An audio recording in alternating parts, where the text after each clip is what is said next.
And welcome back to Kings of Influence. I am one half of your hosting team, Ray William Johnson. I'm over here on the other side of the table, Epic Lloyd, and it's Wednesday at noon, and we are here. It's the Kings of Influence podcast where we talk about stuff on the internet. We talk about influencer stuff, and we just show you how good two people can be friends. We do have a number that you can dial if you'd like to get a notification from us every week that we're about to go live. You can text the word KINGS, K-I-N-G-S, to the number 43506, and we'll send you a quick text just to let you know when we're about to go live. That way you won't miss any of our live streams. You can also subscribe to the channel and hit that bell. That'll let you know when we're going live as well. So thanks for joining us. Yeah, and hope that we don't go through, technical difficulties every damn week, as every week it's something new. Somebody send a raven to YouTube. A raven? Send a raven. Nevermore. Jesus. Yeah. What's going on with you this week? What's going on with me? Well, we have an upload. We have a new rap battle coming out this weekend, so that's always a busy week. Oh, yeah? So I got a lot of editing to do. I got a lot of looking at edits, supervising edits, doing a live stream. I do an ERB Q&A every Wednesday now. So after this, I jump onto the Instagram page and do a Q&A, and I'm starting to do I'm just going through every episode of the rap battle, starting at episode 1 and doing a Q&A about each episode 1 through, I don't know, wherever we are now, 89. So Like DVD commentary kind of stuff? Kinda, yeah. I wanted to do something where I could talk to people more directly and we could get more immediate feedback from folks because we don't upload too much on the channel. Yeah. So I thought a live stream would be good, partially because of this and partially because of other things. And then I was like, well, I don't want to just do a live stream and have it be completely random. So segmenting it in that way felt pretty cool and I thought would be interesting. And I could play old demos and bring out old lyrics and do just cool stuff. So that's cool. Yeah. That's what's going on with you. Hell yeah. Same old stuff. Yeah. Same old stuff. I might take Kelly to Disneyland this weekend. Nice. That's kind of her thing. Yeah. Crowds aren't really for me, but that's totally her jam. So I'll suffer through it. Isn't the weekend more packed than the week? I say loosely this weekend because I don't want to give away when we're going. Oh, ooh, right on. Stalkers and such. Right on. But fair enough. Yeah, but it may not be exactly on the weekend. Fair. I'm But that we'll way see. too. Josie said the funniest thing to me the other day. She's like, I just have to give you a whole lot of leeway on the way to Disneyland and in the parking and in the line because you're just going to be an asshole that whole time. And then once I get you on a roller coaster, you're fine. Huh. And she's pretty much right.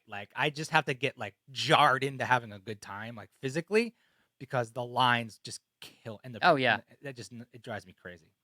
Yeah, no, Kelly will be like, oh, we should go hang out at Disneyland. And I go, oh, you mean waiting? Yeah. Waiting all day? Yeah. For the next thing, and it's not awful.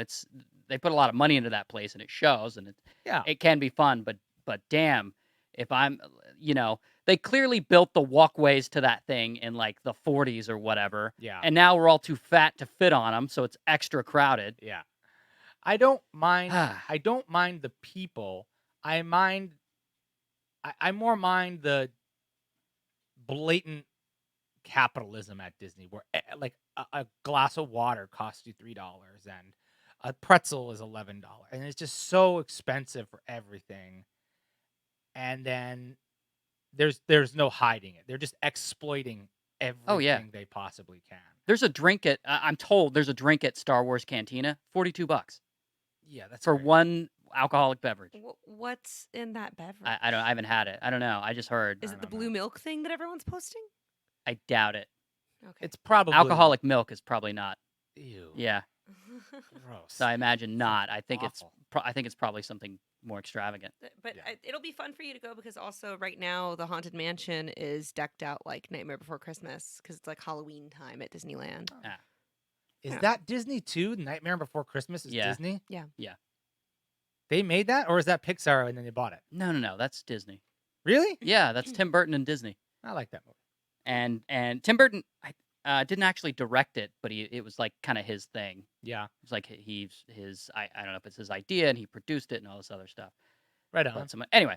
Anywho, let's talk about what's going on. Now, you said you could probably guess what we're going to talk about, and I bet you can because it's kind of the biggest thing in the news right now, especially in the comedy world, the biggest non-political thing in the fucking news, Yeah.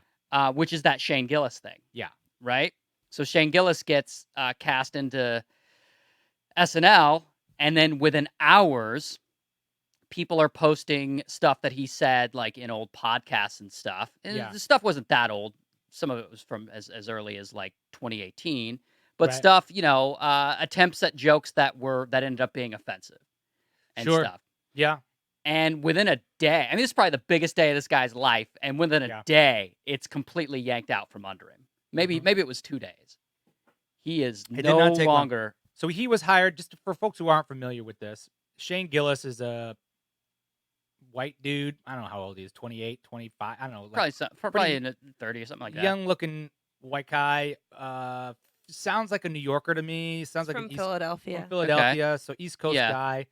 Got hired to Saturday Night Live as a cast member or a writer? No, as a cast member, as a comedic performer. And he was a stand-up before that, so not an improviser, not a sketch guy, but a stand-up, I believe. I do know he did stand-up. I don't know if that's all he did. Right. He definitely had a podcast. He had a podcast. Got it. What's crazy is that he made, like, on the podcast, he made these racial slurs about Asian people. Yeah. And he was hired onto SNL the same day that they hired their first ever Asian American like performer. Yeah. Right. Bowen Yang. That's ridiculous. First of all, we'll talk Which about is so cool, but like yeah. I can't believe they've never had an Asian person on SNL before. I know. That's bonkers. Well, I to think me. not as a regular cast member, no. Yeah, that's bonkers to me. Yeah. How that's never been an Asian American cast member on SNL? That's crazy. Anyway, I mean, here's the thing. I try to be. What was his name? Shane Gillis is his name. Shane Gillis. Yeah. I'm pretty thick-skinned when it comes to that stuff. I did listen to the podcast, and I was like, this kind of sucks. It sucks. What he said, it didn't strike me as a joke. It didn't strike me as he was trying to impersonate another person. It didn't strike me as him saying this is what other people would say. It was him using those slurs as himself. See, and then it's funny. It struck me as all the things you said. It didn't strike you as. Oh, not me. I was like, that's what this guy is. Fine. No, not fine. Not fine. But you can't say that. It struck me much more like a Rush Limbaugh or like some sort of right-wing shock jockey who wants to say anything he can, a man cow from Chicago or something like that. That's the vibe I got from him, which when a person like that is using those types of words, it makes like the hairs on my back of my neck kind of stand up a little bit. Like I said, I'm pretty tolerant to that stuff when they say edgy, whatever. But I don't know, man. I think they made a right. I think that was the right call. I don't think that you can't. There's if you want to do that on your podcast, all right. But there's consequences. You then can't be on SNL when you get caught doing it. There you go. Yeah, I support NBC because without a doubt, it was NBC's call, not SNL. Although they both may have made the same call, but at the end of the day, if NBC was like, fire that guy, SNL would have to fire him. Sure. Straight up. Because NBC obviously owns SNL. Now, I support their right to fire anyone as the guy who owns a company. Anyone who makes my company look bad cannot also work for the company. Sure. That being said, I'm not a fan of cancel culture, and I'm not a fan of like, well, you told this joke, a while back, and it's, and it doesn't fly today, so we have to like try and end your whole career. And it doesn't feel like a real shot at redemption or explaining yourself or being like, well, or him just saying what I actually thought was going on. I'm not trying to take up for the guy because it sounded shitty too. But the thing that he said was he was talking about Chinatown, right? This was the big one. He said a couple of things, but this was the big one. He was talking about Chinatown and how Chinatown was formed. And he said, I'll just say sort of what he said. Like, oh, let's just send all the chinks to Chinatown. Like, that was kind of his thing. Yeah. Or that was a version of what he said. Now... But he didn't say it like that. To me, well, I'm sort of imitating him. But to me, it felt like he was impersonating another person who would say that. Like, that's how Chinatown started. Some asshole kind of said that. That was the vibe I got from it. The problem that I saw with it was he didn't make that distinction clear enough in terms of a comedy joke telling standpoint. So it sort of just sounded like a monotone version of him. Mm-hmm. Let's just send all the, it sounded almost sincere. And I've listened to that clip a couple of times just to make sure that I'm not being like a racist apologist or something like that. And I look at it and I go, I think I see what this guy's trying to do or was trying to do. I don't think it worked. I also think he's kind of in that subgenre of asshole comic, which is like a style of being a comic. Yeah. Where he's like, I'm just going to say what everyone's thinking and I'm going to be edgy and that kind of thing. Yeah. And it caught up with him because of, the timing of everything. Sure.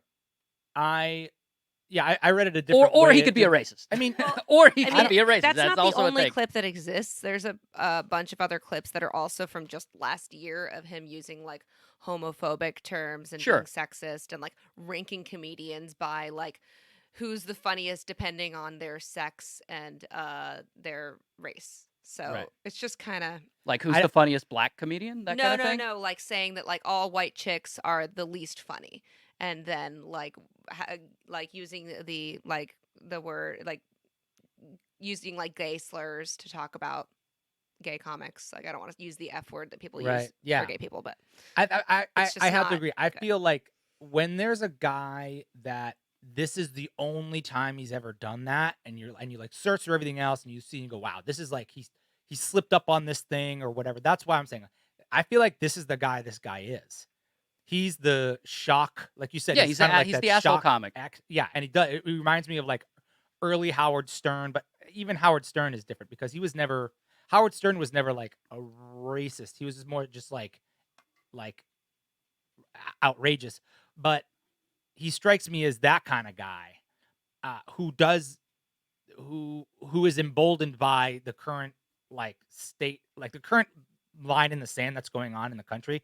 As much as the left is pushing one way, it's making the right push the other way. And I think he's one of those guys who's like, nah, I'm just gonna say this shit, because I can. I agree. And I just, there was an X factor to the way that he said that stuff where it was like icky, and if you want to say, hey, look, it's a comic, he's trying to work out his bit. All right, well, you were on a live podcast that was recorded that then you then shared. So that's not you working out your bit. That's you working your bit out on Conan or whoever, however, maybe not that big of an audience, but you're being recorded and then you're sharing it. It's not like you're doing that to a working room and with 50 people live that no one's going to see, which, by the way, might be a thing that's just going away in general, like with phones and everything. Yeah. But you know what I'm saying? That isn't. It's the pros and cons of podcasting is you get the whole conversation, but you also are recording stuff in real time. So if something happens in the course of your conversation and you then export it or like send it out, it's gonna get heard and it's out there forever. Sure. What I don't agree with is the rest of the world being like, and fire the casting director and fire the director and go after everybody who was ever. That's like ridiculous. That's too far.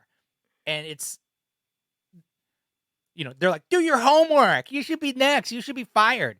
All right. That's ridiculous. All right. I wonder if they knew about it and they hired him anyway because they're trying to appeal to like Trump America.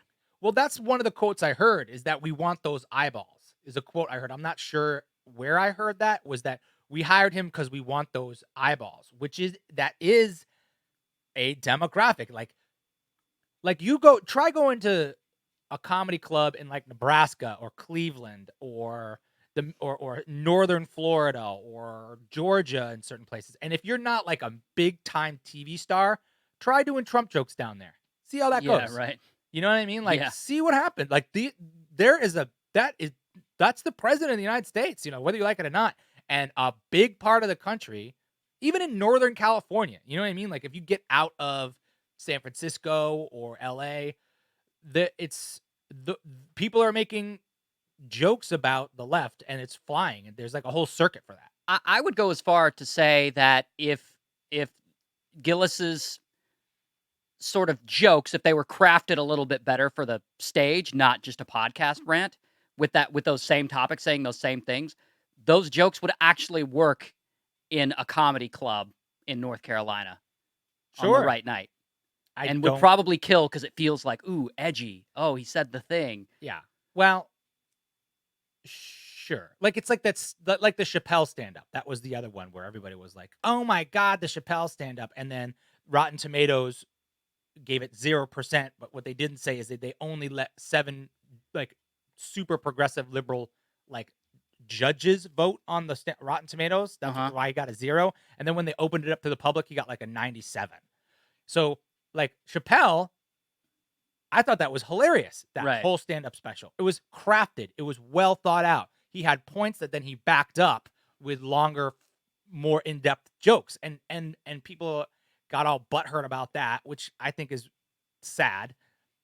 Yeah, was there language in there that's shocking? Yeah, yep, yes, there was. Did it serve a purpose? In my opinion, yes, it did. It wasn't just that's it. This guy was just talking about Chinatown and like kind of going off the head. It wasn't like he had crafted that joke. He came up with it on the spot. So yeah, no, of course, and that worked to his disadvantage. Yeah. Of that is, it was probably second hour. He's probably trying to fill time. Yeah. And he's probably getting loopy and going for that edge because it was sort of working in his small time podcast world last year when he didn't have much going on and was happy to get the call to audition for SNL. Now, the thing that Dave Chappelle has, I mean, he has a lot going for him. One, he's a lot more experienced. He knows how to handle that stuff with nuance. But the other thing is people know Chappelle. They know what he stands for. They can lean on some of his past work to decide if they're on board with the stuff he's talking about now or not, right? Yeah. People don't know this Shane Gillis, and this is their first introduction to them. In fact, that's the only joke of his that I know he told. So as far as I know, he's the Chinatown joke guy. Yeah, right. And that's probably the most of the country feels the same way. So he doesn't have that benefit of like, hey, what about when I said this or did this or made this really progressive point or did this whole 9-minute bit about how racism is stupid? He doesn't have that. Yeah. At least not to the public's knowledge. Here's where it's going to backfire for people who are excited about getting him fired. And you could probably guess what I'm going to say. Oh, yeah. He's going to get famous. Massive. From like all the other people who are racists in this country. They're going to be thrilled. He's going to sell out stand-up clubs. Or people who like that edgy humor or people who feel like he was wrong. This might make him bigger than SNL ever would. Like people, I mean, no doubt SNL has launched the careers of hundreds and hundreds of really famous people. Mm-hmm. But there's also been a lot of people who are like 2 seasons and out, 3 seasons and out, 1 season and out. Sure. And you never know what happened. But I guess the worst case scenario is he goes on SNL, does prove himself to be a pretty shitty person, and then it launches him to a bigger career where he's making shitty movies, But yeah. Well, let me say this: that style that he's doing, not just asshole comic, but edgy and even racially edgy, that is a style, and there is a market for it, and there's and there are people who, wouldn't consider themselves racist who like comics to dance on that edge if they're doing it, sort of the right way, in the same way that a lot of people like Dave Chappelle to dance on that edge. Yeah. It's kind of fun to see them pull it off. Well, yeah, like Bill Burr. I love that. He pushes it as far as he can and then loops it back. And he says the things that you're thinking. And he says the things that you probably think and don't want to say. And he just goes, I'm just going to say it because I don't give a shit. And here's why. I'm unapologetic about it. Yeah. And there it is. What happens is, for me, I don't like that. It's this fear. It's, they keep on, it's like bullying. You know what I mean? We're going to keep you under our thumb. Now, does that make somebody, or is that calling out a racist? I think the big argument is, what is the definition of edgy? Because that's a word keep coming up. Edgy. It's edgy comedy, edgy comedy. And the pushback on that is like, is it? Like, what is edgy comedy? Because for me, edgy comedy is backed up with a point, not just shock value for shock value's sake. But that's not for everybody. Right. What about Andrew Dice Clay? Was edgy comedy? That was super edgy. Was he saying anything with that? No. He was trying to be edgy for the sake of being edgy, and Yeah. that was his shtick, and it worked. It Yeah. wouldn't work today, but it definitely worked then. Yeah, I don't know. I don't want to say I'm torn on it because I respect NBC's right to make that call, and I also look at Shane Gillis and go, well, that's not my style, but that's a style that people get behind. You know, in Yeah. fact, Bill Burr was like taken up for him, since you bring up Bill Burr, and so was Jim Norton and all these other edgier comics. They probably know him. Yeah, and maybe, but you have these people on this side of the fence who are like, hey man, let the guy clean himself up, or like give him a chance to do, you know, something a little different than he used to do on these unscripted podcasts of jokes that were shitty and clearly not worked out. Yeah, then don't do them. Before, well, sort of, but in the podcast, you're sort of in the moment and all that. Come on, I hear you. No, I'm with you. You know, I'm with you. and but here's the thing: it's easy to say, "Hey, don't do him, Shane." Now, because his life was fucked up because of it. Yeah. A year ago, you'd be like, "Hey, don't do those jokes, Shane." He'd be like, "Why not?" That's the only thing that gets a response from the audience is when I say something like that. But that to me is the part of the reason why not to do it, is like you're then pandering to the audience to only do what they want. Like, I don't think that that's the person that he is. I think he actually thinks those things. That's what I had the problem with the comments, was I didn't get the sense that he was making a point about something. I didn't get the sense that he was using that angle to support some other line of comedy. I just got the sense that he was a guy that was like, I liked it better when we used to be able to use these words, so I'm just going to start using them again. That's the sense I got from him. So that's what right. I didn't like necessarily get that, but yeah. But plus, you know, he had sort of said, "Hey, I push boundaries. It doesn't always work. This is what I do." In his sort of non-apology apology, and I see that. But here I am, like, apologizing for a potential racist. And in like a month, it comes out pictures of him with a Klan hood, and I go, okay, okay. I know, and I don't know anything about the guy. I don't like cancel culture. Well, I hear you, and I don't think it's easy to be a stand-up comedian right now. Right. I don't think it is. I mean, colleges, people aren't playing colleges anymore because they're so like over the top about just overly sensitive and overly, you know, college gigs are a very specific thing, and it's insanely difficult to do a stand-up comedy act and not bend to that market. So a lot of comics just aren't doing it, even if the money's great. Yeah. And if you do start doing it, you have to kind of work a different act. Because everyone's so worried about like safe spaces. For real. You know, that's the generation that's coming up. And it makes me a little bit nervous for the people that are coming out of college, what they are going to expect the world is like, because college is not the real world. No, not at all. So, well, they're going to come out with a lot of debt. Well, that's for sure. We know that as a fact. Well, you know, half the Democratic presidential candidates right now are making a name for themselves, promising a bunch of free stuff. Yeah, like free college and student loan. That's why I'm Yang Gang, forgiveness, baby. And Yang Gang 2020. Are you Yang Gang, baby? $1,000 every month, and then they're trying to make it like so funny. They're trying to make it like he's buying people, and that is bullshit. It's such a garbage argument that he's trying to buy people. He's not trying to buy people. You look at the numbers of that, and you think about what it does, and you think about like the facts. That's why I like him. He's a mathematician. Mm-hmm. He like. No, that's what economics is. This is what running a business is. You make the difference in someone's life where like a $600 bill is not going to like that. A $600 bill for most average Americans is massive.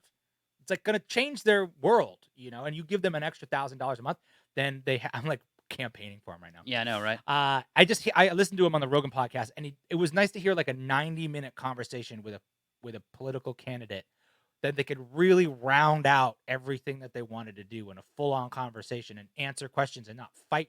Like, a debate doesn't tell me shit about what you want. Right. It doesn't say, why is it a debate? Like, a debate doesn't ever, you don't get a chance to say what you want to do. All you do is argue with other people and get interrupted. It doesn't tell me anything about you. It's sound bites. Yeah. So. Well, a debate is just a show. That's really it. is. It's just another show. It's like an award. It's basically like a roast. But I think it's funny to hear you be like, hell yeah, Andrew Yang, $1,000 a month. Like, I'm gonna do this free money. I'm down. Here's my thoughts on Yang as a realist.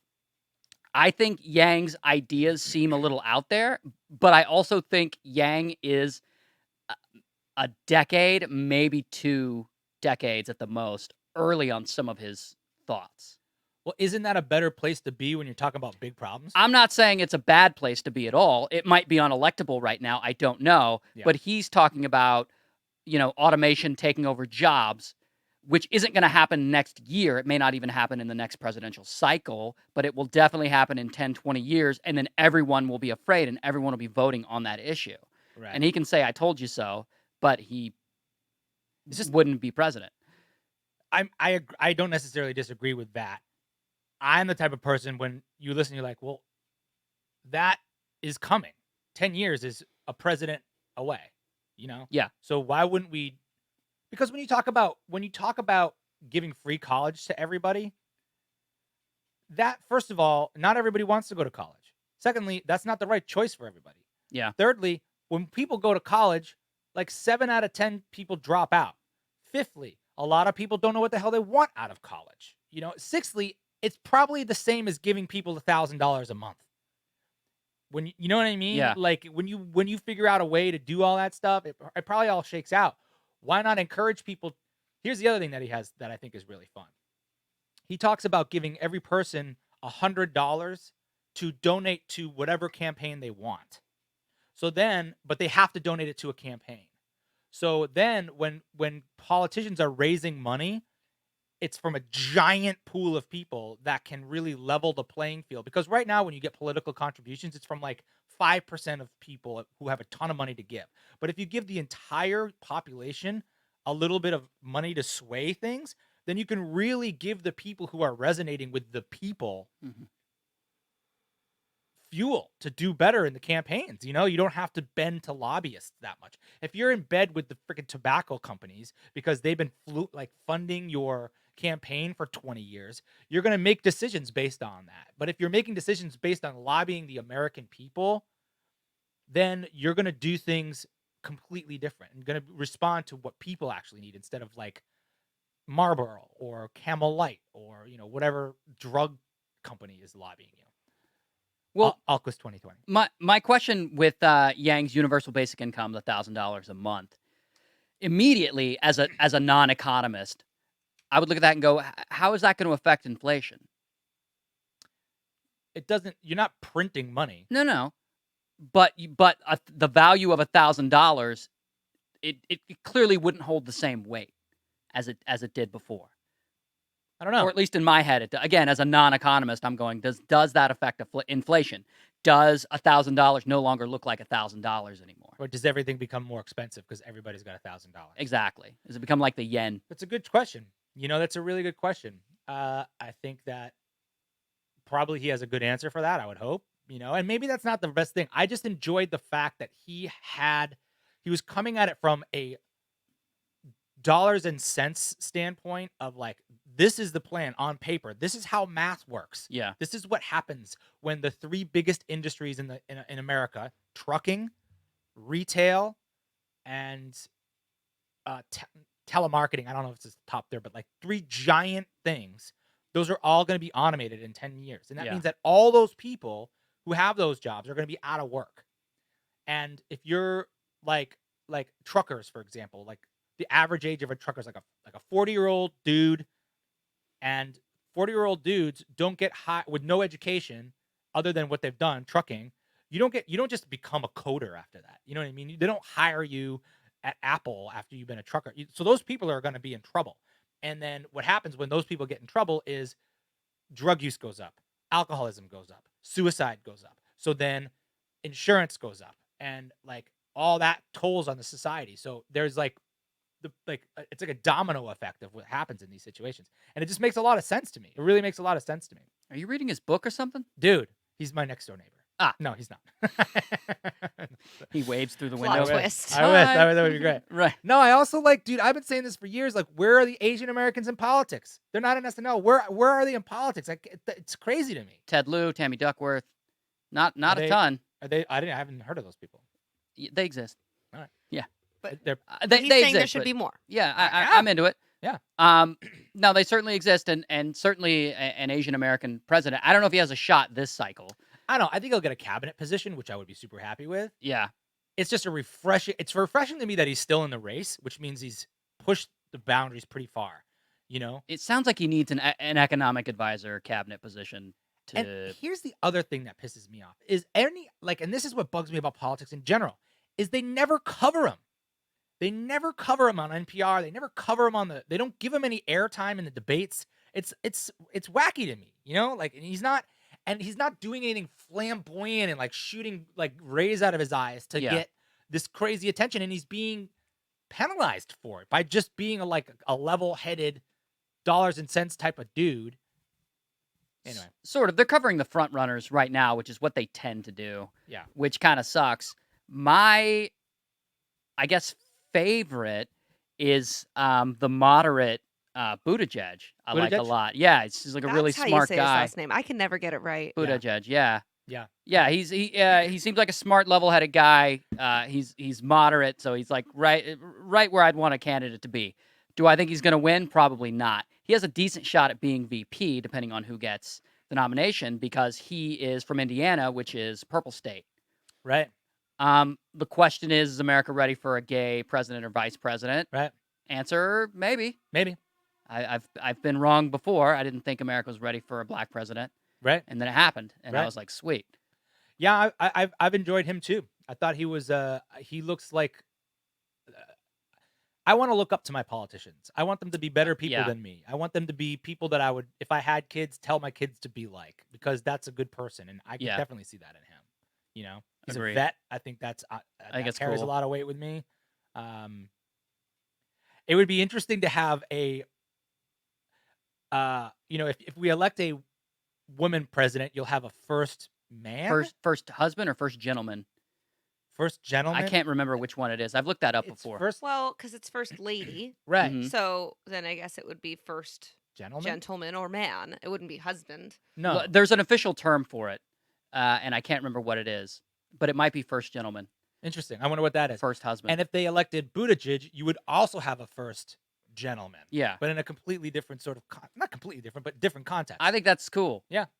That'd be interesting. It would be like Michelle Obama and then Melania Trump and then a guy, Yeah, which would be funny. It would be okay. So according to Wikipedia, it's first gentleman. Okay. first gentleman. That makes sense. Yeah, I feel like you should have. If you're gonna take on a term, you have to be okay with it. Like if I was that guy and it was something weird like first fella, I'd be like, you know what? Maybe this isn't gonna work out for us. First fella. I'm not gonna be the first fella. Like I hate that term cis. I hate that term cisgendered. It Well- sounds like sissy to me. I don't like it. People call me cis. I'm like, I get it. I just don't like it. It's weird. How often do people call you cis? Well, it's like it's like a term for like I guess like heterosexual male cisgender like whatever it is. Yeah. I just don't like the way it sounds. I don't like the way it feels. Doesn't quite roll off the tongue, No. does it? It sounds like sissy. Right. It sounds like, and everybody knows it, and it's almost like a jab. You know what I mean? I just don't like it. Oh, well. Yeah, there I am. That's my it's stance. also carrying this weird. It's starting to carry this weird connotation depending on who says it. Like when someone says, straight white male, that's not usually followed by something good or positive. You know what I Right. mean? Like when those words come out. Well, a straight white male, you're like, okay, here we go. Assailant, rapist. Here we aggressor. go. Yeah. So when I hear like cisgendered, it's starting to have that same effect where you're like, I know this is a technical term, but I feel like something is about to follow that is going to be very divisive. And Yeah, like if you called me cisgender in 7th grade, we're getting in a fight. Like I don't even know what you just called me, but we're fighting now. I am in s- transition. Don't. How dare you? No, we're like this fucking cisgender over here. You're like, what the hell? Well, like any comment on your gender, you're just like, why you got to bring that Why up? you're bringing up my gender, man? And then a guy in a dress kicks your ass I mean, in the 7th grade. maybe for sure. Yeah. Right. I'll tell you what, man. I've been to drag shows before. I would not tangle with any of those ladies. None of them. Drag shows are fun. If you can walk around in heels and sing, and I mean, those people are also usually in the gym all the time, just big. I like how you go to a drag show and you immediately imagine a fist fight. Like that's your fantasy while you're there. Whereas I'm like laughing, I'm admiring the singing, I'm having a good time. You're like, okay, if I had to kick anyone's ass in here, I'm going for the little one. Right. I'm going for the little Lady Gaga. I'm taking Cyndi Lauper when she's not looking. Jeez. Also, I'm at just to be fair and pragmatic, I feel like they would gang up on you. So there is it'd be all over for me. There is no win. It'd be all over for me. I'd be part of the show in a second. All right, let's move on to, because we spent 35 minutes on those two topics. Not that I'm keeping time; it's such a natural flow of a conversation. Yeah. So I was doing some editing the other day, and when I edit, I usually have two computers. One I'm editing on, the other one's like playing something, like it's the news or it's a podcast. It's like something that I'm kind of listening to while I'm editing. Assuming that I don't have to listen to the audio of the edit, assuming I'm just doing initial cuts and stuff like that. Right. So that while I'm sitting there for 3 hours, I'm not just going brain dead. And I had there's this like website that I may or may not use to pirate cable. And so I'm listening to whatever the hell was on Cartoon Network. And it goes to a commercial. And during this commercial, they had these cartoon characters from this cartoon called Steven Universe, which I've never seen, but I had to go and look it up. And the character from Steven Universe was giving a PSA in this commercial, okay? And it was telling kids the right and wrong way to use social media. Huh. And even though it was just like this little PSA, I thought, oh my God, that's where our society is now. You have to tell kids, hey, not everything is about likes and follows. Yeah. And that kind of stuff. And like, hey, don't always worry about how you look. And hey, seek out positivity on social media and seek out those kind of accounts, not accounts that tear you or others down. Yeah. And I was like, wow, this is like our dare. Yeah. Like when we were growing up. Back when I was growing up, it was like, hey kids, keep those pot handles turned in. It was like, don't go in a fridge. Right. Don't run with scissors. Yeah. If someone comes, if there's a fire, don't crawl under the bed. I remember that. I remember it was like the commercials and the pot handle, like don't grab the pot handle if it's like leave it. I mean, I guess that's good. You know, I think that's probably a good thing. I think it's a good thing. I think kids pick up things like a sponge. So the more you feed them early, and you know they're watching TV, the more you feed them good messages early, the more they get it ingrained into their head that that's right. So just make sure that the message is right, you know? Yeah. That's why they stopped letting kids get advertised to, because they grew up in a generation where sugar cereal they thought was delicious, and it was okay to have chocolate milk for breakfast every morning. And right. It's okay to eat French fries, like putting a toy in a Happy Meal when it's a burger and fries and soda when they're 11. That stuff is dark. Well, yeah, kids are super gullible. And it's addictive. So adult, and it's addictive. Yeah. It's like the whole thing with vaping right now, when there are all these flavored vapes that are it's bubble gum, it's it's cotton candy and all these things. It's like that's not getting marketed to like 40-year-old smokers. That's getting marketed to 16-year-olds who are trying to figure out whether they want to smoke or not. Right. That's dark, man. I mean, it's very cynical. Yeah. It's very cynical. I would say I think the Steven Universe PSA thing was and is a really, really good idea. Because the way I imagine childhood is now, is when you and I were kids, if you look at the entire playground, all the kids at recess or whatever, there's a portion of them who get picked on and bullied, and then there's probably a much larger portion who either do the bullying or they don't get picked on at all because they're like neutral, right? So the kids that get picked on at any given time, maybe 5-10%, I don't know, I'm just making that up, right? Nowadays, with social media, 100% of the kids get picked on in some way. Yeah. Be it by their peers or by people from the outside or anyone And I know that as a content creator because every adult I know that creates content gets trashed. Yeah. So imagine being a kid with the attitudes of other kids, being that other kids have these shitty attitudes, and when they come to your page and they say you got whatever you're insecure about, oh, you got a big nose or whatever it is, and it like starts to fuck you up. Yeah. Uh, And you can't escape it. It's like always on your phone. It's always there, and everybody else sees it. and it's addictive. If you got bullied in school, you had to go to school. You weren't like, oh, I want to go to school and get my ass kicked or whatever. It's like you got it because you had to go to school. Yeah. And you had to enter that environment every day.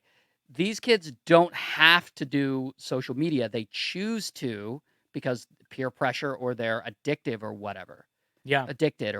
And I think in a perfect world, they would grow up with that bullying and it would make them sort of immune to it as an adult. Right. But I don't White think noise. that's the way it works. Well, I think it's like you said, for some kids it does, and for some kids it affects them different because maybe their home life is different. If you have parents that are good and are telling you the right things and are holding your hand through stuff and like making you smarter, then I think you're less affected by it. What if you have a shitty mom who like also says those things? You know what I mean? I think there's the whole segment of that. I'd love to see that more. I think those, like I have nieces and nephews and they watch iPads and they watch those videos over and over and over and over again, and they memorize everything and they know all the characters' names and they know everything that's happened. So if you feed in a good message there, at least the stuff that they're getting is like good and positive. Yeah. So did you see it was just one? I just saw the one. And was it like integrated as the same characters from the cartoon or it was like no, it was a written into different show, and then this commercial came on that had these cartoon characters from a totally different time slot. that's It was cool. just a little PSA, brought to you by that cartoon and probably Cartoon Network. And I thought it was great. It was good-hearted. It was wholesome. I think I wrote down the exact words of one of the quotes said, "You don't need followers or likes to feel good about yourself." And I was like, wow, that's actually a really good message. Very basic for me, you, and Katie here. Yeah. But for a kid, maybe you don't know that. But like it was like for us, remember, like this is your brain. This is your brain on drugs. Like that with the egg in the pot. Because like now, I think you talk to most kids and you tell them crack or cocaine, they know what that is early. Yeah. They know because everybody knows now. But when that shit first came out, they didn't have, we didn't know what it was. And so I think, and because it became an epidemic, they had to make these PSAs, and that's what they're doing now. Which tells you how harmful that stuff is to people now. The social media stuff. Yeah, tells you how harmful it is. Well, also when you're a kid, you haven't defined yourself in the way that an adult does. Yeah. So if you're an adult and you go on social media, especially if you make content or whatever, on the wrong day, you'll get 100 people or 10 people or whatever calling you, I don't know, like a homo bitch, whatever that is. Homo bitch? Homo bitch. Yeah. And you'll go, I'm not a homosexual, nor am I a coward or a bitch. On your worst day, you might go, damn it, is that, right. Are they right? If you're a kid, you haven't defined yourself yet. You're like, my name's Roger. I like to play with trucks, and I like Fruity Pebbles cereal. That's kind of all you got going on. Yeah. And so when everyone's calling you a homo bitch, you might be like, damn, is that what I am? Is that how the world sees me? Yeah. It's tough, man. Because you're also dealing with a global community of people who places with different standards. Different standards, man, and different everything, just everything different. And then you're dealing with people not only in your grade or a grade above you, maybe you're dealing with a 20-year-old who's just awful, or all that kind of thing. Oh, that's the worst. I feel like kids are a lot of times like meaner than adults because they don't know what's okay or what's not okay. They don't have a filter. They haven't learned empathy yet, or sympathy, or either. They can't tell what it feels, what their actions are doing to make somebody feel. Although that's kind of garbage. I think you have to beat that into a kid because I think that kids are very empathetic. You will learn to be nice. If it kills me, I will make you a better person. But no, you see a kid and he hurts another kid, and the kid he hurts starts crying. 9 times out of 10, the kid who hurt the kid starts crying too because he feels bad, because that's what you naturally feel. Yeah, if he's a decent kid. Yeah. And I think you have to suck that out of a kid somehow in some way to remove that from him. Maybe social media does, like hearing that language over and over and over again in video games and online and all that stuff. Then you want to fire it right back at somebody because you keep your power back. Yeah, I honestly don't. I don't know if there's been longevity studies on it. Probably. I honestly don't think that type of bullying, like, I don't think it makes 9 out of 10 people stronger. I think it makes them. I mean, ask anyone ask anyone our age or older who's gay what growing up being called like fag or something like that, like how they see that today. Did it make them stronger? Did it make them better? They're gonna be like, no, it fucking hurt. Yeah, I Like, think it so. sucks. It hurt. It made me doubt myself. It made me feel like who I am is wrong and all this other stuff. Like, they're not going to give it a good report. And I'm gonna be like, yeah, and I run a Fortune 500 company because those bullies really pushed me. I think that those days are kind of over. That's why I said our age tough and love older. thing, you know. Oh yeah, tough love. Yeah. Because I do know people who I know a couple people where the harder you push them, the better they do. I was never like that. I'm like gonna prove you right one way or the other. If you tell me I suck, if you tell me I rock, I'm gonna probably prove you right. So like, if you're like telling me I'm doing great, I'm gonna do better. If you're telling me I suck, I'll do worse. But I know people who are the opposite, and it's a different type of person, I guess. Where like you tell them they suck, they just get better, you know. But it is a little twisted, you know. I think it breaks more people than it, but then it helps. Yeah, and I don't necessarily think we'll just call them the aggressor. I don't necessarily think it's the aggressor's call to make. Yeah. Well, I'm doing this because I'm going to make this person better. Like, well, you might not be. You might be doing the opposite. Yeah. Wow. Well, hopefully they keep doing that. Maybe they'll do it on. I mean, I'm sure they're doing it on all kinds of shows. Do it for adults. Yeah. Right. How about that? I wonder what's going on with that Instagram thing where they were taking the counts for likes off. I haven't heard if that's. They haven't done it in our country yet, but Yeah. Australia, Canada, a couple other places, and it's apparently getting good results. And apparently YouTube abbreviated the subscriber counts or something like that. Just like rounding. The Yeah, numbers. just like really rounded them, or I was reading about that, and for the same reason. Yeah. For the exact same reason. So maybe we as a society are looking at all of this and going, you know what? Being able to quantify our self-esteem is not good for people. Yeah. And we can talk about influencers and mental health some other time. Maybe we can talk about that next week. I have a whole thing to say about that. But mental health? And being an influencer coupled with mental health issues or whatever, I have a lot to say about that. And how that's sort of evolved over the years. We'll talk about that next week because that'll put us way over time if I go on that rant. Oh, yeah. Because right now we got to do... Stoner Thoughts. That's right, ladies and gentlemen. Stoner Thoughts once again, where Lloyd and I pull basically shower thoughts from the internet, and then we talk about them.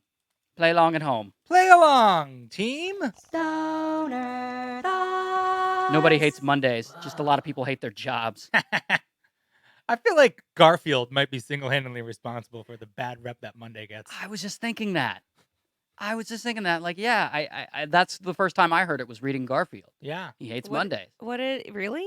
Garfield was the first person that ever hated Mondays? I don't think so, but that's how I always knew it. It's his thing. He wouldn't. That's his shtick. He eats lasagna. He eats lasagna. He hates Mondays, and he pushes Odie off the table.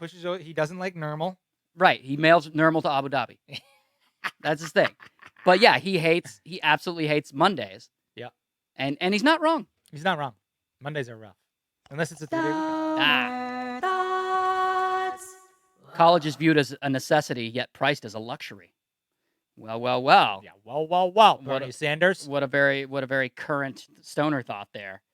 Yes. I think it's being viewed less and less as a necessity now. I mean, maybe I say that with ignorance because in our field, we're entertainers. We don't. I mean, half the entertainers I know are idiots. No, I think it's way overpriced.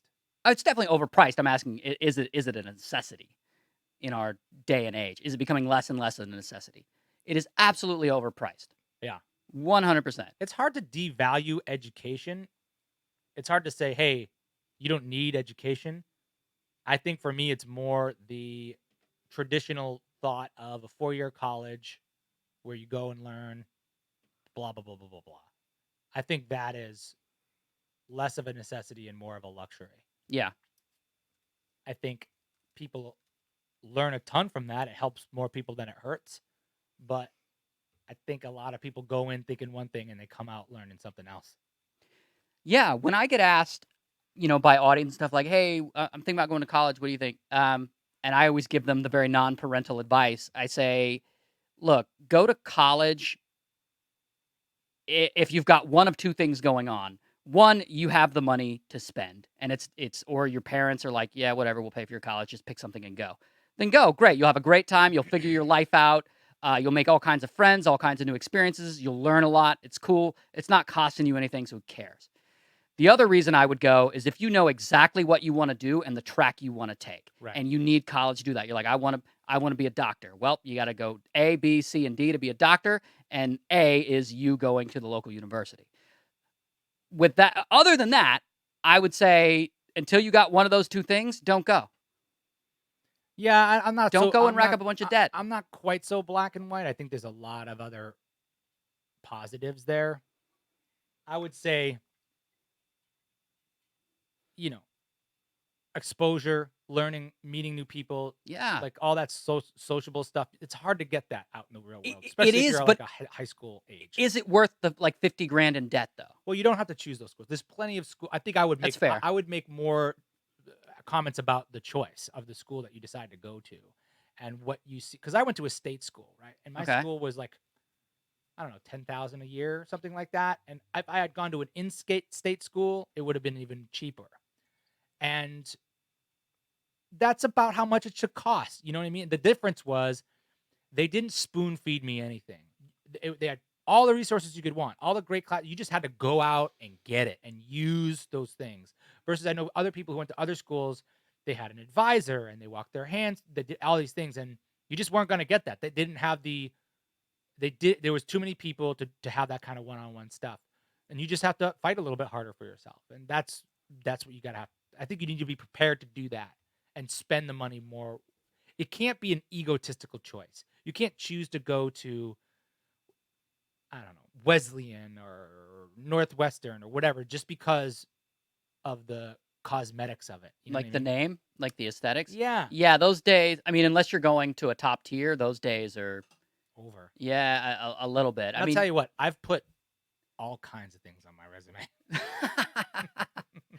Harvard grad. Yeah, call up. Oh yeah, he died. call up my professor. Oh, he's dead. Sorry. You know what I mean? Like, Right. I've never, ever been asked to prove where I went That's to college. so funny. And if all you're doing is going for the name, yeah, I went to Yale. I invented the MasterCard. Sure, I went to Yale. God, that's so Go ahead, funny. call Yale. Ask them about me. Hey, did you know old PJ and Squee and Donkey Dong Doug? Oh no, he got hit by a truck. Oh man. Oh, boy. Christ. Stoner Thoughts. Somebody somewhere hates you so much because of how someone described you to them. Oh That's such a sad thought. yeah, I know. I hear from those people all the time. They write you. You fucking suck. My friend said you suck, and Yeah. I checked and you suck. Yeah. You've never met me. What is your problem? Yeah. I saw you at Disneyland when you were with your girlfriend. Yeah. You get that stuff all the time. I actually do. That's funny you say that. I actually will get those messages sometime. I saw you the other day at the mall in Indiana, and I yelled your name, and you didn't even look back. And it's like, I have been to Indiana once. Yeah. And it was not the other day. It would have been like years ago, and I wasn't at the mall, and you didn't see me. But I'm glad you think I'm a scumbag because you can't tell the difference between me and some Mexican who works at Cinnabon. Because you look like a Mexican guy? I don't know. I'm imagining my doppelganger. Yeah. You look like you could be Latino for sure. Well, regardless. Fair enough. Stoner Thoughts. If you're one of those public speakers that say good morning, oh come on, we can do better than that. Good morning. I automatically do not like you from that moment on. 100% agree. Yes. I love it. I hate that. 100% agree. I can't hear you. Well, then turn up your hearing aid, buddy, because I'm not going to say it again. Yeah. Well, Like- it's also like if I wasn't excited to see you, like just deal with it. Yeah. Like when you come on stage and go, make some noise. It's like, quit asking me to make some noise. If you were good, Right. I would already be doing Right. Oh, come on, we can do better than that. that. Yeah. That's awful.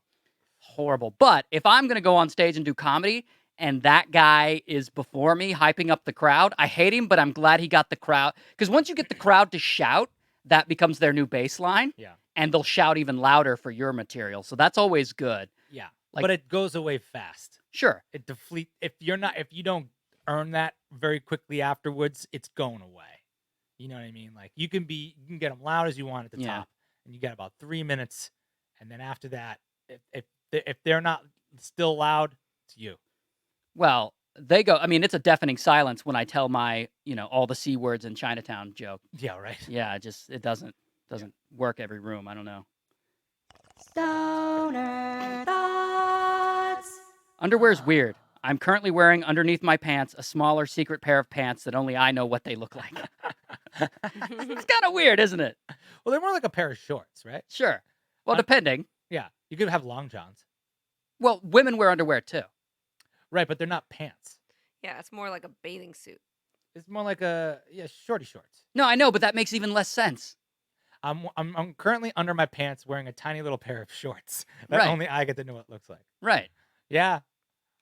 Or I'm currently under my pants wearing a little bathing suit. None of it makes sense. I'm not really. I'm sure underwear had a function at one point. I mean, it has a function. It holds your bits together. And it like do you protects mean it holds you them from together? rubbing- like you don't want to like just have everything out in the open rubbing against your jeans. Like that sounds really uncomfortable. Yeah, I need my underpants. I'm not saying. Look, I wear underwear too. I just don't. I don't get why one day someone was like, we should do this, and then the world was like, totally. Right. Let's all wear little pants under our pants, just so my junk doesn't have to touch khaki. Wow. You might be right there. Probably. I don't know. Probably it had to do with warmth at first. And That's a good point. just, like, the also, long like, underwear. hygiene, because like if you wear underwear, then like your jeans don't get dirty from the inside, and you can wear them a bunch of times. Like, what if you didn't wear underwear with your jeans? Then you'd have to wash them more. But wait a minute. Like, I guess yeah, it might be. There's different things that leak out of different sexes. So, I don't even want to go there. But I feel like part of it is Yikes. part of it is just like to keep your, to stay fresh, to Yeah. make sure that you're all held together right in the right places. And I don't know. I don't functionally Then- need underwear, but then all right. Freebird. I wear them. I wear them because it's a social norm. Yeah. And I don't want to get picked on. But no one will know. I'll know. Can I give you guys a stoner thought from the chat? Please. Sure. Trevor TJ.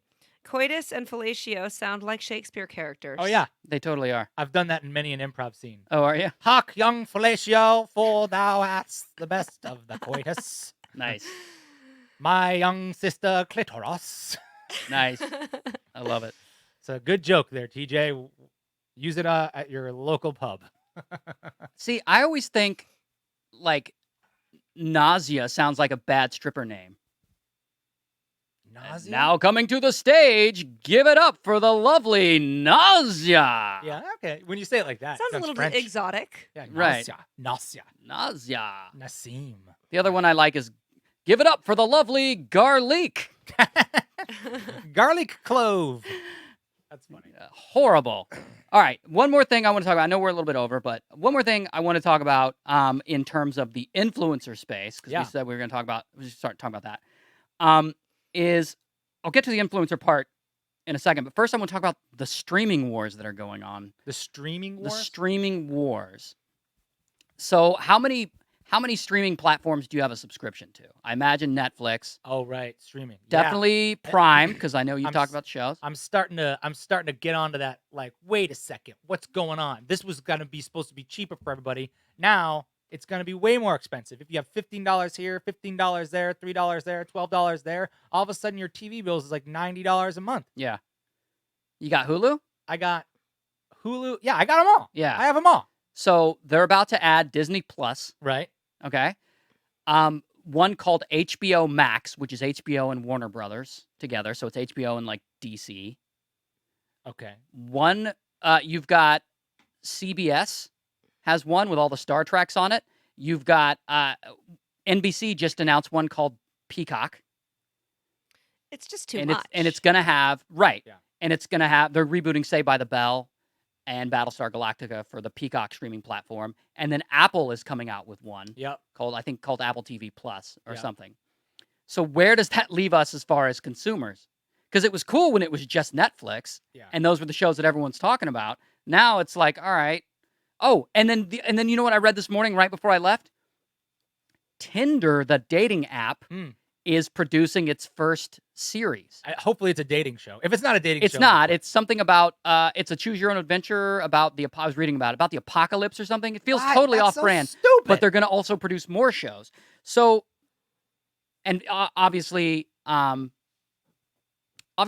can't watch all of this. Yeah. No one can. So where does that leave the consumer? And why can't we get it all on one fucking platform? It's because here's my dark and cynical perspective on all this, and Please. I don't know if you agree or not. I remember saying this when we first started getting into YouTube. People were like, "Man, the networks are done, man. The internet, YouTube's putting it all back in the hands of the people. It's all done. Regular advertising is over. TV is dead." I was like, "You stupid numbnuts. You think that the money's not going to find a way? Like these billion-dollar companies aren't going to find a way to make this work for them? You're crazy." Same thing here. Same thing. It's going to be the same thing with Uber. Same thing with all these things where it pushes it the other way for a while. It's good. And then it takes a little while for all these companies to do it.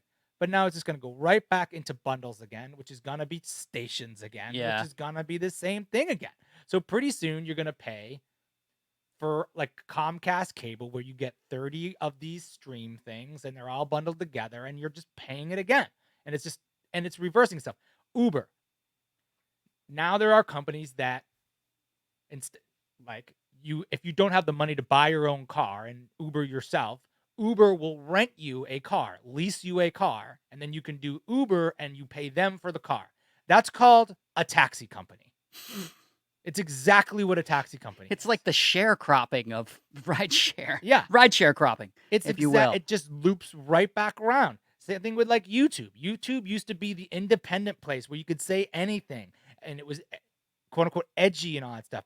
Now, right back to where it was with the advertisers are driving things so you can't say stuff that you used to be able to say and still make a living on YouTube. Right, and it's being dominated by TV show clips now too. Colbert and such. It's like a cyclical thing, like it ebbs and flows. And then after a while, people get so sick of it. Sometimes it takes 20 years, 30 years. Yeah. Like podcasts, for example, are kind of like the new talk shows where instead of just a clickbait Jimmy Fallon show where basically they're making that show to put it on YouTube anyway in little smaller forms, you get. And where you used to do one stand-up set on Fallon, or like not Fallon, but Carson, and you made it, Right. Now it's just a dime a dozen. Whereas you go on Rogan or something, and you have a book, it really can make an impact. And pretty soon you're gonna have the Jimmy Fallon podcast. I think it just loops and loops and loops and loops and loops until we all end up like worm food. Well, so to bring the influencer part into it, Yeah. I guess my question is, where does that leave the influencers? Because influencers absolutely cannot compete in the same way with those kind of advertising dollars, nor can they compete with that high quality of content. Like, no matter how good your content is, it's not Game of Thrones, nor mine, nor anyone else's. Right. Nor does it have the same amount of muscle behind it, nor does it have the same marketing team, nor is it going to be on billboards and some of this other stuff. So as the world is like, the corporate world's like trying to grab everyone's attention, and they really, really are, when even Tinder is making shows, what do we as content creators do? And my advice would be, the only thing that would make you stand out as a creator is not the money you spend and not the quality of the content you make, but the accessibility of you. Who you are as a human? Who you are as a human, and can they get to you? Can the audience chat with you? Right. Do they access? Right, access. Accessibility. That's what I said. Yeah. I think that's smart. If it's about who I am as a person, I'm screwed. But I think there'll always be room for, social people, because I do think kids value different things now. Mm-hmm. I think that it's a young market, and that young market turns into an older market as people get older. It's like the reason why like NSYNC and the Backstreet Boys are like have residencies in Vegas now is because all those fans that they had when those fans were 14 are 30 now, and they still love it. It's the nostalgia. Yeah. And there's a market for that. And the way that the entertainment business works now is you can stay in touch with people on your own. You don't need to hire the studios to give you that press if you have an Instagram page. So you can stay in touch and you can keep that candle alive for longer. So I think that content creators will always be needed. And I think that it is a good time to be a content creator because there's so many platforms that they all need content. And as they break into new areas like I'm talking to you about VR. You know, all these VR platforms are desperate for content now because they want to be first to market. They want to be the platform that people go to when they put on their little headset, you know? So there's going to be room for that, lanes for that. Or you can be like Bart Baker, just move to China, you know? Did you hear that story? Move to China? Bart Baker is a Chinese social media star now.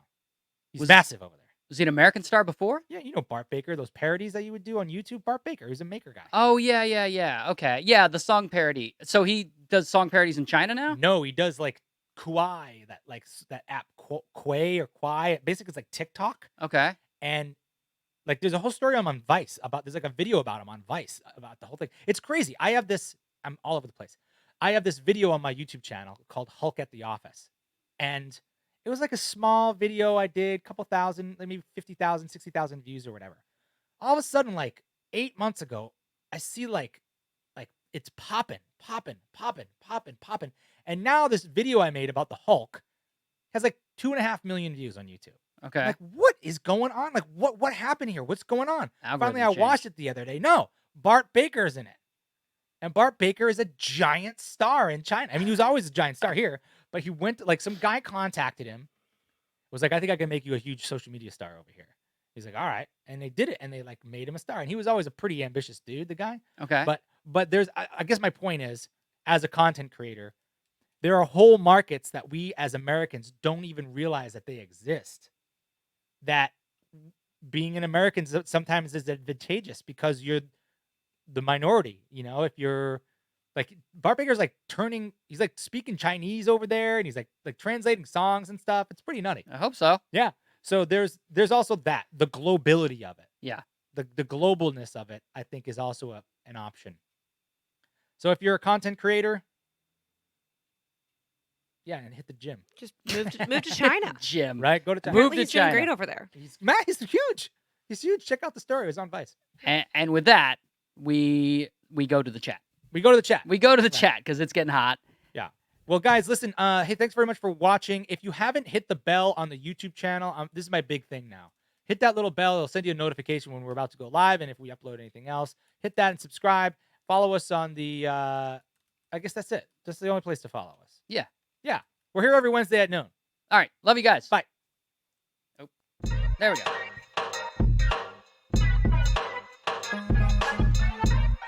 That went pretty good.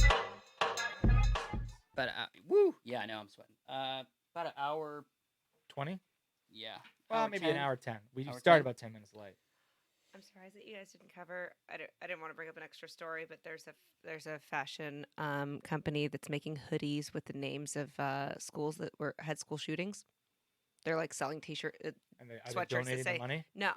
It's just like a fashion company. This is like Columbine with like bullet holes in it, Damn. or like Sandy Hook, or all these different places. Edgy. Yeah. That's awesome. Have you guys ever gotten suspended from school? Yes. I think I did. We used to get this thing called in-school suspension, where you got like you had It's to like stay detention all separate from day. your class. Yeah. I would get that every once in a I while. get detention. I don't like advocate for that, but Why did you get suspended? probably fighting? Maybe like I wouldn't shut my mouth. I got kicked out of camp. I got the Wow. whole class kicked out of camp. Like a sleepaway Whoa. camp, or a Yeah, day? we went to this thing called Sergeant Camp, and it was like an environment camp. Okay. And the whole year before, all the students were talking about how there was this like secret door that would go from the boys' cabin into the girls' cabin. And you can sneak in there, and they were doing Nice. it the whole time they were there. So they told us about it, and then of course the teachers caught wind about it, and so they like pulled us together, and they're like, "Listen, we know this is going on. If we catch you doing that, everybody's getting kicked out." So everybody's like, "Yeah, sure." So your boy right here led the expedition, and somebody squealed, and we all got kicked out of camp like 2 days early.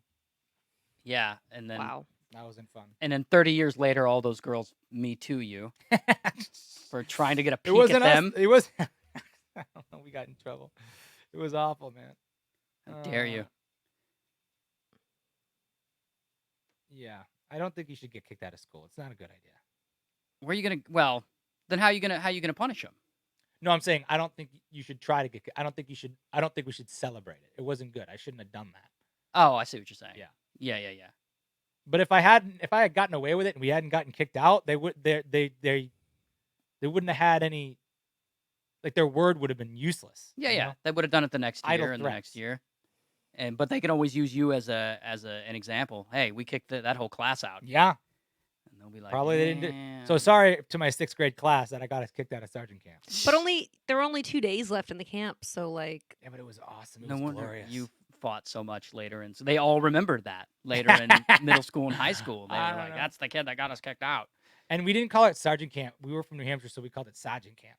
Sergeant, Sergeant camp. sergeant. Sergeant, but that's how you Okay. pronounce it. Why in do they New call it Hampshire. sergeant camp? And if it's about the It's like a environment. Boy Scout camp or something like that. You know, it was like Oh. they had a ropes course, and you would like go. Oh, on that stuff's hikes, cool when and you're a it was kid. so cool.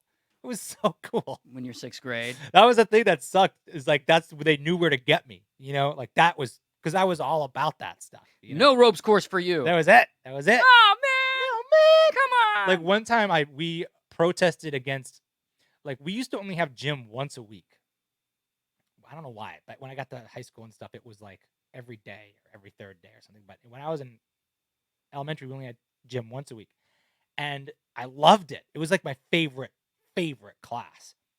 So then one time we had there was like a meeting about something, like some sort of extracurricular activity or some sort of thing that we had a meeting about. And so instead of letting us go to, like, we went to gym, but it was only like 15 minutes. And then they brought us in for this thing. I'm like, this is bullshit. We only get gym once a week. Like, do this during our math class. So me and my best friend Ryan Townsend like refused to go to class. We refused to go back to class. And then we got sent to the principal's office, and they took gym away from us for like 6 months. He's like, that's what you get. I was like, that was bullshit. I had such a point. I had a good point. Like, don't pull gym away from us. We only get once a week for that. Dumb dicks. You were that kid, I was. Lloyd. You were that guy. was. You were that kid, now you're that guy. Damn it. I said that dude. Oh, man. What happened? What's going on in there? Oh, What's happening? people are asking why do YouTubers move to LA, and I said, well, the whole entertainment industry is here. I think that's Yeah. why. And a lot of people like the weather, I guess. I don't know. I don't know. Yeah, if I'm you can get a meeting, you can get meetings, you can get all that kind of stuff, all the agents and all that stuff. But I'm hoping that you don't need to be local to do that, because I'm hoping to get out of this town. Well, if you're an influencer, you don't. But like, I mean, I'm like an actor and comedian Yeah. and shit. You need to be in one of these hubs to be able Yeah. to do that. Same as like if you want to be in Influencing doesn't matter politics. so much. Same type of thing. Also, What, a lot of the politics? a lot of the people in the chat during the podcast kept asking about Sex is Like. Apparently, it's very popular, and they missed Sex it. is like, maybe we, instead of Stoner Thoughts, we should play Boner Thoughts. And Boner it'll just Thought- be Sex is Like. Boner Thoughts. I think the Sex is Like makes the video unmonetizable Oh, sometimes you're because it probably gets right. too gross. Too Probably dirty. right. Yeah, We it's gotta also make just that not my 9 favorite cents, game y'all. to We gotta play. make that 9 cents. Yeah, I feel you. It's also incredibly immature. So to do it all the time it sucks. Right. Okay. All right. Well, thank you guys for watching. As always, it's a little hot back here, so we should probably sign off. No. Super hot. Yeah. Super hot. I we'll gotta go see film you- something. Okay. Good. Well, we'll see you guys next Wednesday.